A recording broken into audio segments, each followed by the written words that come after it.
Hello hello hello hello hello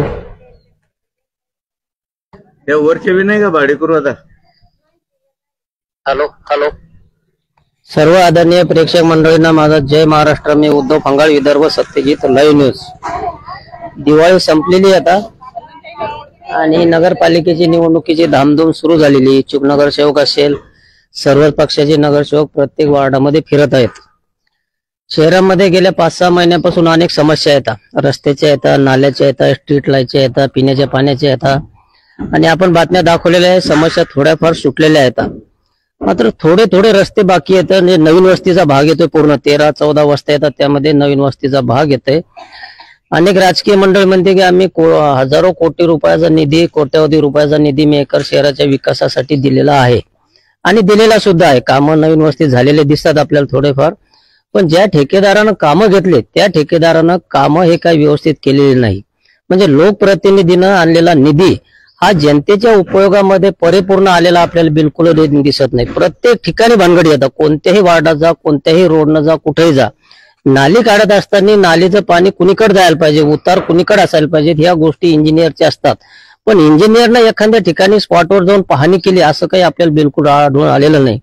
ते tender असते, एकाच्या नावावर काम घेते, तिसरा आणि चौथाच कामं करत बसते. काहीतरी थातूर मातूर सिमेंटच्या भित्त्या ज्या छोट्या छोट्या उभ्या करून द्यायच्या, रस्ते मुरुम टाकून द्यायचे आणि काहीतरी काम करून द्यायचे. त्याच्यामुळे जनता हैराण आहे. पण पावसाचे दिवस होऊन गेले. आता एवढ्या पावसाळ्यात बी आपण पटवारी कॉलनीमध्ये उभे होतो. ती नाली बी दाखवतो तुम्हाला. नागमोडी नाली केली. नागमोडी आता हे नवीनच इंजिनियरनं काढ आहे. म्हणजे नागमोडी अशी कुठे नाली असते का सांगा तुम्ही? आता अतिक्रमण असेल थोडंफार लोकांचं, त्याबद्दल सांगता येत नाही आपल्याला. पायऱ्या गिऱ्या असतात प्रत्येकाच्या, पण करताना तर सरळ करायला पाहिजे की नाही. आणि काही लोक अतिक्रमण काढण्यासाठी सुद्धा तयार होते, काही काढत नसतात समजा, पण त्यांचा समन्वय साधून 2-2, 3-3 फूट जर निघला असता आणि हा रस्ता जर झाला असता तर या लोकांना परेशान्या झाल्या नसत्या. आणि इच्छुक उमेदवार आता मतदान मागायला येत आहेत. या लोकांना काय उत्तर देतील ते आता, आणि कोणत्या तोंडाने यानं मतदान करावं त्या लोकांना, हा यांचा प्रश्न आहे. काही मंडळी आहे या ठिकाणी, आपण बोलू त्यांच्यासोबत. गुरुजी बोलता ना तुम्ही पहिले? बरं, हे गुरुजी आहेत आपल्यासोबत, बोलू आपण. काय ना गुरुजी आपलं? माधव तुकाराम पेटकर. बर, हा कोणता भाग आहे आता जिथं उभे आपण? हा आता आपण शिक्षक कॉलनी, कोणी पटवारी गल्ली म्हणते. हो, आता वार्ड नंबर 4 मध्ये. आणि महालक्ष्म्यापासून हा रस्ता नुसता फक्त पूर्ण पाण्यानं भरलेला होता. रस्ते उभे राहू आपण. हा पूर्ण पाण्यानं भरलेला होता. समोर आले चालता थोडेसे. तो पूर्ण पाण्यानं भरलेला होता. हा, तर आम्ही त्यांना बऱ्याच वेळ सांगितलं बा तुम्ही आमचा रस्ता करून द्या. तरी ते ठेकेदार जो आहे आपला, तो अनिल जगताप आहे, अनेक ते रवी आश्रम साहेब आहे इंजिनियर, सार्वजनिक बांधकाम विभाग मेकर, यांनी सुद्धा येऊन पाहिलं इथे. आणि यांनी त्यांना सांगते ठेकेदारला बा तुम्ही लवकर यांचं काम करून द्या, तरी ते सुद्धा करत नाही. आम्ही आता पुन्हा त्यांना त्या आश्रम साहेबाला फोन लावतो, ते काही उचलत नाही. शेवटी आम्ही आमदार साहेबाकडे गेलो, रायमुळकर साहेबाकडे, आणि रायमुळकर साहेबांनी सांगितलं त्यांचं पहिलं काम करून द्या, तरी ते काम करून देत नाहीये. आणि त्याच्यानंतर पुन्हा म्हणजे याला मुंबईला गेले होते आपले रायमुळकर साहेब. मग आम्ही पुन्हा डबल त्यांच्या बंगल्यावर गेलो, तर त्यांचा मुलगा घरी होता, तर मुलांना सुद्धा फोन लावले त्यांनी, तरी ते करून नाही द्यायला लागले. याचं कारण काय आम्हाला समजत नाही. आज जसं महालक्ष्म्यापासून तर आज आम्ही असं इकडे पूर्ण गाड्या बाहेर आहे आमच्या इकडे, आणि असे पूर्ण रस्ता तयार नाही झालेला. 2 बाया इथं डिलिव्हरीसाठी आहे, त्या न्यायच्या कशा? तर अशी आमची समस्या आहे. आम्हाला रोड पाहिजे फक्त, आम्ही काही दुसरं काही म्हणत नाही. हे एवढे बाया परेशान झालेले आहे सर्व, आणि रोड पाय थाटूर माटूर कसे हे झालेले. हे नाली पण पहा इकडे. ते सर्व दाखवतो, आपलं बोलणं झाल्यावर मी हे सर्व दाखवतो. आता निवडणुका यायला लागल्या, लोक येतील तुमच्याकडे, आता त्यांना उत्तर देऊ आम्ही, आहे का नाही? त्यांचं उत्तर देऊ ना. तुम्ही कोणत्या हिशोबाने आले आमच्याकडे, तर त्यांनी आमचं काम केलं तर आम्ही करू काम. हा बरोबर आहे, साहजिकच. नाही काम केलं तर करणारच नाही. ठीक आहे. काही महिला मंडळी आहेत आपल्यासोबत. गवई साहेब या. गवई साहेब येतं, याच वार्डात जे रहिवासी आहेत ते. आणि परिस्थिती बिकट आहे जरा. निधी आलेला आहे, पण ठेकेदारांच्या अनेक ठिकाणी चुकीच्या कामामुळे जनता परेशान आहे. गवळी साहेब काय नाव आहे आपलं आता? श्रावण भगवान गवळी. इथं राहता का तुम्ही? हो. मागणी हीच असेल आपली आता? मागणी रोडची आणि नालीची. आता नाली करताना पण त्यांना सर्वांना सांगितलं होतं की इकडे पाणी जात नाही, उतार या भागात नाहीये, पण त्यांनी ऐकलं नाही आणि आवाजवी उतार काढला आणि पाणी थांबलं इथे सगळं. तर ही जी नाली दिसते तुम्हाला या रोडची, आता तुम्ही रोज येता जाता त्या नालीहून, काय वाटतं त्या नालीहून? अशी नाली आपण पाहिली का कुठं आता? नाही, कुठंच नाही. खरंच पाहिली का? खरं सांगा. आपण नाही, कुठंच नाही पाहिली नाली, पाहिली नाही. आपला काय आरोप आहे का? ते सगळं इंजिनियर ढकलून आले सगळं. कोणी नगरपालिकेकडे गेलं, नगरपालिका म्हणते आमच्याकडे काम नाही, बीएनसी करेल, बीएनसी म्हणते आम्हाला तिकडून हटवून दिलं नाही. असं त्यांचे ते टोलवाटोलीचे उत्तर चालू आहेत आणि कुठल्याही प्रकारची सुविधा नाहीत आणि नालीचं पाणी व्यवस्थित काढलेलं नाही, नालीची लेव्हल व्यवस्थित काढली नाही. एकाही नालीचं पाणी या नालीमध्ये जात नाही. आणि आमचा जो हा 70 मीटरचा जो पोर्शन आहे, त्यांना आपण आधीच सांगितलं होतं की ही मोठी नाली करण्याआधी तुम्ही हा 70 मीटरची नाली करून द्या आणि रोड करून द्या, म्हणजे या लोकांना जाण्याची सुविधा राहील. पण त्यांनी आम्हाला वेळच्या वेळी हो केलं आणि त्यांचं काम, ही नाली पूर्ण करून घेतली आणि बाकीचं काम तसं अर्धवट ठेवलं. आणि आता कुठेही जा, आम्ही तुमचं काही ऐकणार नाही असे आम्हाला उडवडीची उत्तरं दिले. तुमचं काम आम्ही काही करू शकत नाही असं ठेकेदाराच्या माणसाने आम्हाला सांगितलं. कोण आहे ठेकेदार? ठेकेदार माहित नाही कोणी, पण तो एक डोंगरे म्हणून आहे, माऊली काम करणारा, आणि एक अनिल जगताप म्हणून आहे, आणि आश्रमे साहेब, रवी आश्रमे म्हणून आहे, इंजिनियर आहेत. त्या दिवशी येऊन गेले, ते करतो म्हणून सांगितलं, पण अजून काही त्यांचं काही वेळ नाही. आणि हा सगळा गाळ इथलं बाहेरचा मुरुम न टाकता त्यांनी इथे माती आणून टाकलेली सगळी, आणि बरसातभर लोकांना त्रास झालाय पूर्ण. या वर्षीचा पावसाळा तुम्हाला माहिती आहे कसं झाला म्हणून. लोक खूप अडचणीत या भागामध्ये. आता येतील तुमच्याकडे लोक? येतील ना, आहे का नाही? सुरू झाले असतील नगरपालिकेच्या हिशोबाने? नाही, अजून तर नाही आले, पण येतील. आता आल्यानंतर बघू काय बोलतात. ते तर होच म्हणणार आहेत. आमच्याकडे पहा आणि ठरवा. ठीक आहे, धन्यवाद.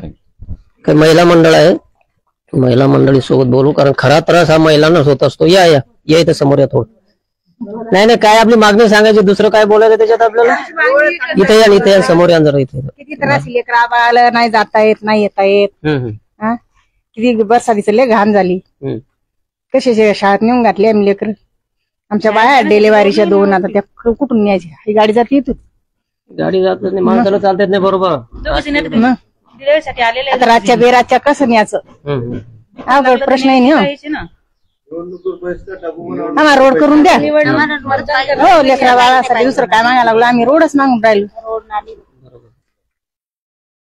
या तुम्ही, या पुढं.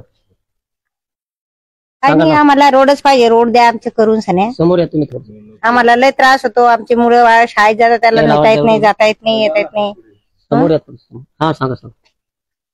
परीक्षा नाही येत आमच्या. आले होते मग काही अधिकारी वगैरे काही केलं नाही केलं नाही. निश्चय उत्तर देता आम्हाला येतो काही येत नाही. तर निवडणूक आल्या मग आता मग आलं की पाहू ना आता. हो, आता गरज रोड करून दिल्याशिवाय मत देणार नाही ना आम्ही. आपल्याला करण्याचे अधिकारी शेवटी ते कोणाला करण्याचे, पण जेव्हा जनतेला गरज होती तेव्हा हे लोक आले होते का? आता त्यांना गरज येतं ते 2-2ची चक्रा मारतील. आणि काय अवघड नव्हतं ना, रोडला मोठा आहे का असं? किती त्रास होऊन राहिला आम्हाला. म्हणजे पाऊस उघडला म्हणून आम्हाला मुलं शाळेत नेता येत नव्हते. येणं जाणं केलं, घाण पाणी होतं नाही. घाण पाण्यातून आमचं येणं जाणं चालतं. आम्ही नालीतून गेलो, या रोड नव्हता यासाठी. या अशी मुलं शाळेत जायची तर कशी नेऊन घालायची? मुलाच्या भानगडी पडता शाळेत नेऊन घालायच्या. मीच पडली होती, माझा पाय मोडला होता इथं चिखलात पाय घसरून. ते रोड साठी सगळ्या म्हणतात, किती वेळ त्यांच्या घरी गेले, सगळ्याला बोलले की रोडचं काम करून द्या, रोडचं काम करून द्या. ते तर काही येऊन पाहत नाही, काही नाही. नुसते हो म्हणतात, बस झालं. हे मुलांना शाळेत कसं जायचं म्हणलं तर पावसाळ्याचं. बोलता तुम्ही? बोला. काय हेच चालू आहे ना आमचं. ह्या घाण पाण्यातून आम्ही येणं जाणं केलं. नालीचं पाणी किती घाण आहे आता इथं. हे रस्ते असे, डिलिव्हरीच्या मुली आहेत घरी, आता कसं न्यायचं कसं आम्ही? बोलतात ना. तेच आम्हाला नालीच पाहिजे, बाकी रोड पाहिजे ना. रोड साठी चालू आहे आमचं. रोज आम्ही म्हणतो, फोन लावतात घरचे, हो म्हणतात आणि येतच नाहीत. बोला बरं तुम्ही. आता निवडणुकीचं काय बोलू लागले मग तिकडे? काय कोणाला बरोबर? नाही बाहेरच. नाही बोला ना, काही विषय नाही, बोला. आमच्या पटवारी कॉलनीतील रस्त्याचे आणि नालीचे पाण्याची लेव्हल बरोबर जर केली नाही तर येणाऱ्या नगरपालिकेच्या निवडणुकीमध्ये आम्ही सर्व पटवारी कॉलनीतील बहिष्कार टाकू, कोणीही मतदान करणार नाही आणि त्यांनी सुद्धा इकडे फिरकू नये. ही होती पटवारी कॉलनीमधील मंडळी. तर त्रस्त आहेत बिचारे ते. रायमोळकर साहेबांकडे सुद्धा जाऊन आले. त्यांच्या मुलांनी रायमोळकर साहेबांना सुद्धा, त्या ठेकेदार असेल अधिकारी असेल त्यांना सुद्धा सांगितलेलं आहे. आणि नगरपालिका काही जबाबदारी घेण्यास तयार नव्हती. BNC वाले म्हणतात त्यांच्याकडे, हे म्हणतात यांच्याकडे. या दोघांच्या गोंधळामुळे या लोकांचं काम काय झालं नाही.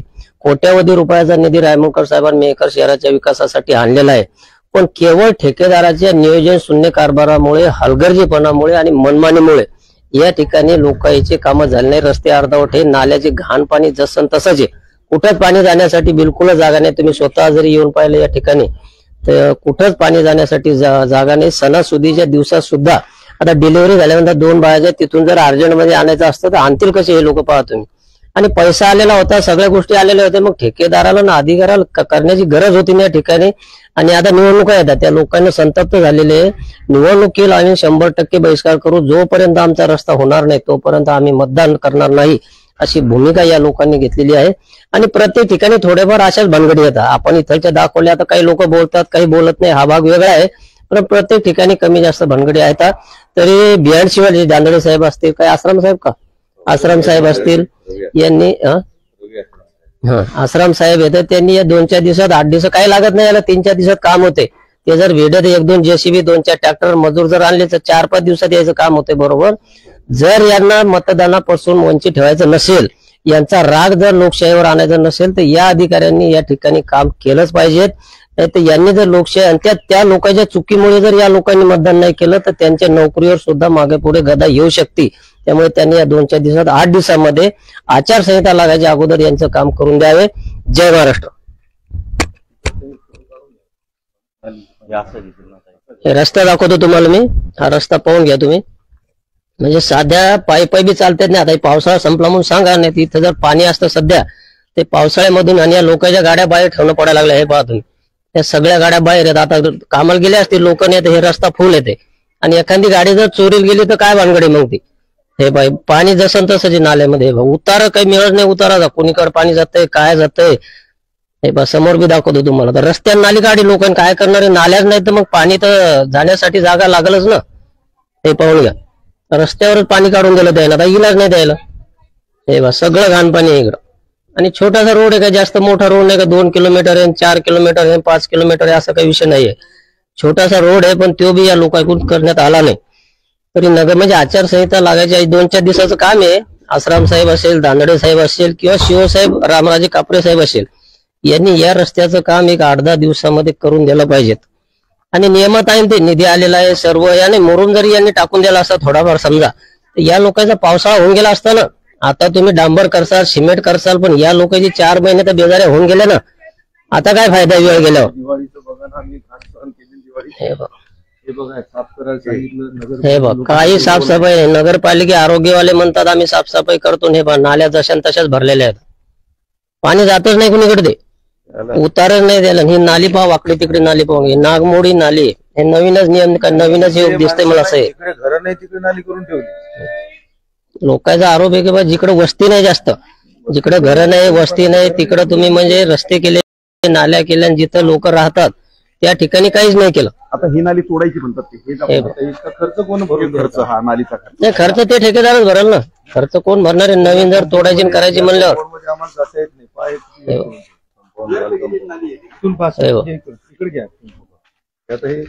माझं एकच घर आहे, हे बाई पाणी आता दिवाळीचं पूर्ण हे पहा, पाणी जसं तसंच, कोणीकडे जायला जागा नाही पाण्याला. हे बा सणासुदीचे पाहुणे, लेकरं बाळा येतात, लहान लहान लेकरं, मच्छर, हे पहा म्हणजे बिमारी हाताने आरोग्याचं हे करण्याचं हे तर तयारी. हो चला चला,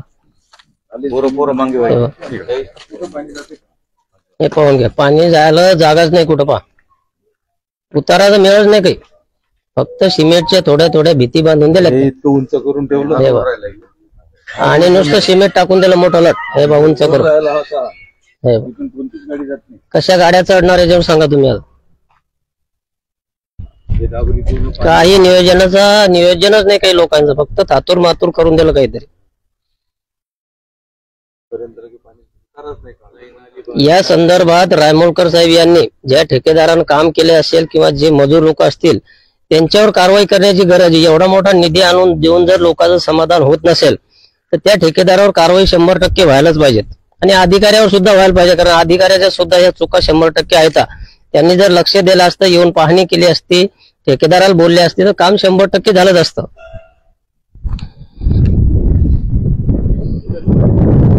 हे बा जसं तसंच पाणी नाले ना हे पाहून घ्या, जागाच नाही पाणी जायला. हे बा बोलायचं कोणाला अजून का झालं आता? हे पहा इकडचं नाली पहा, अनावश्यक खर्च झाला म्हणतात ते. हे बा उंच आहे, उंच काय भीती उंच करून ठेवल्या म्हणजे पाणी जायला तिथं जागाच नाही त्या नाल्यामध्ये, नुसत्या भीती